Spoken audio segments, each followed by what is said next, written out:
Salam sejahtera Malaysia. Tuan-tuan dan puan-puan yang dihormati sekalian, ada satu info khas untuk Anda, berita terkini hari ini untuk rakyat Malaysia. Sudah pasti rakyat Malaysia menantikan keputusan-keputusan daripada semua pihak selepas Parlimen dibubarkan pada 10 Oktober yang lalu, yang diutuskan ataupun yang diumumkan oleh Perdana Menteri yang pada ketika ini status Ismail Sabri adalah Perdana Menteri caretaker ataupun Perdana Menteri sementara Malaysia.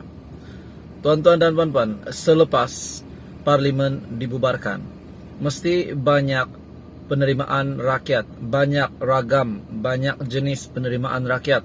Sudah pasti ada yang terima benda ini negatif, ada juga yang terima positif. Ada yang terima kelebihan, ada yang terima bukan kelebihan ataupun keburukan.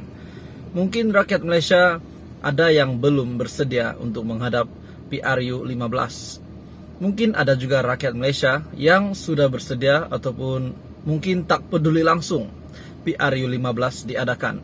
Tetapi hari ini ada satu berita tergempar dan pasti mengejutkan seluruh Malaysia dan juga calon-calon PRU 15, bahkan mengejutkan Perdana Menteri sementara kita Ismail Sabri juga. Dan sudah pasti akan mengejutkan semua pemimpin-pemimpin ahli di dalam semua parti di Malaysia. Terdapat satu berita daripada FMT, Free Malaysia Today. Menteri Besar menghadap Sultan Perak mohon perkenan bubar DUN. Ipoh, Menteri Besar Saarani Mohamad menghadap Sultan Perak, Sultan Nazrin Shah bagi mempersembahkan hasrat untuk pembubaran Dewan Undangan Negeri DUN. Kenderaan rasmi yang membawa Saarani kelihatan memasuki istana Kinta kira-kira 2:08 petang tadi. Berita ini pada 12 Oktober. Sebelum itu, turut kelihatan kenderaan penasihat Undang-Undang Perak Azmir Shah Zainal Abidin dan Setiausaha Kerajaan Negeri Ahmad Suaudi Abdul Rahim memasuki kawasan istana.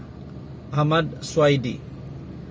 Saarani ketika ditemui dalam sebuah majlis di Bagan Serai semalam memaklumkan beliau sudah mendapat perkenan menghadap Sultan Nazrin hari ini bagi mendapatkan perkenan untuk membubarkan DUN Perak. Perdana Menteri Ismail Sabri Yaakob mengumumkan pembubaran Parlimen berkuat kuasa Isnin lalu untuk memberi laluan kepada pilihan raya umum ke-15 selepas diperkenankan yang di Pertuan Agong Sultan Abdullah Sultan Ahmad Shah. Susulan pembubaran Parlimen, Ismail turut mengesyorkan kerajaan negeri kecuali Sabah, Sarawak, Melaka dan Johor untuk mendapatkan perkenan diraja untuk membubarkan Dewan Undangan Negeri DUN masing-masing bagi membolehkan pilihan raya negeri dan persekutuan diadakan serentak. Perak mempunyai 59 kerusi DUN dengan 25 dari Barisan Nasional, DAP 15, Amanah 5, Bersatu 4, PAS 3, PKR 3, PBM 3 dan Bebas 1. Perak mempunyai 59 kerusi DUN dengan 25 daripada Barisan Nasional, DAP 15, Amanah 5, Bersatu 4, PAS 3, PKR 3 dan PBM 3 serta Bebas 1. Berita hari ini daripada FMT yang sangat menggemparkan Malaysia, sangat menggemparkan semua calon-calon PRU 15. Dan pasti ini adalah salah satu benda ataupun berita yang mengejutkan admin rasa kepada pengurusi Barisan Nasional Ahmad Zaid Hamidi dan juga pengurusi PK Parti Keadilan yaitu Datuk Seri Anwar Ibrahim ataupun pengurusi Pakatan Harapan. Jadi tuan-tuan dan puan-puan, seperti yang admin ada cakap bahawa selepas Parlimen dibubarkan mesti banyak penerimaan daripada rakyat terutamanya. Ada yang admin boleh kata menolak PRU 15 diadakan sebab kita sudah diberi amaran tentang cuaca bahwa musim ujung tahun ini adalah musim hujan, musim banjir, dan tidak mustahil semasa PRU 15 nanti boleh terjadi bencana begitu. Tetapi kenapa masih diteruskan? Kenapa parlimen tetap dibubarkan? Siapakah dalang semua ini? Anda boleh nilai sendiri. Kita tahu bahwa Perdana Menteri Ismail Sabri Yaakob adalah naib Presiden UMNO. Dan kita tahu Zahid Hamidi adalah Presiden UMNO.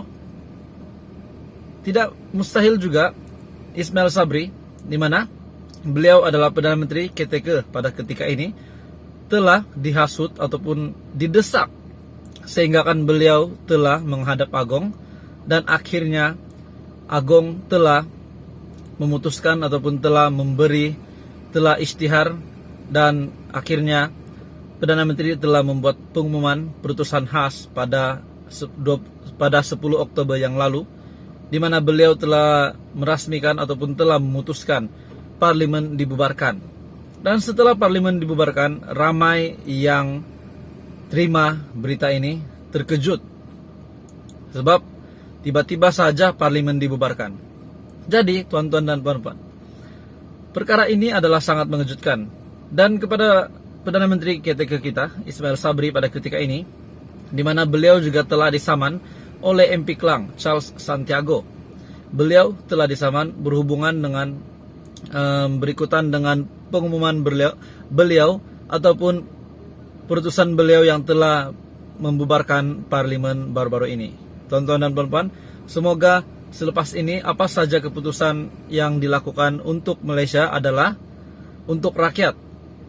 Dan kita berdoa agar semua dipermudahkan, PRU 15 dipermudahkan, semua perancangan, di mana SPR juga telah mengumumkan bahwa 20 hari bulan ini, pada 20 Oktober, mereka akan ada mesyuarat SPR. Mereka akan ada mesyuarat SPR di Putrajaya, di Menara SPR. Tuan-tuan dan puan-puan, selepas mesyuarat ini sudah pasti, tarik-tarik penting akan diumumkan. Pencalonan, tarik PRU, dan semua persediaan untuk pilihan raya umum yang ke-15 ini.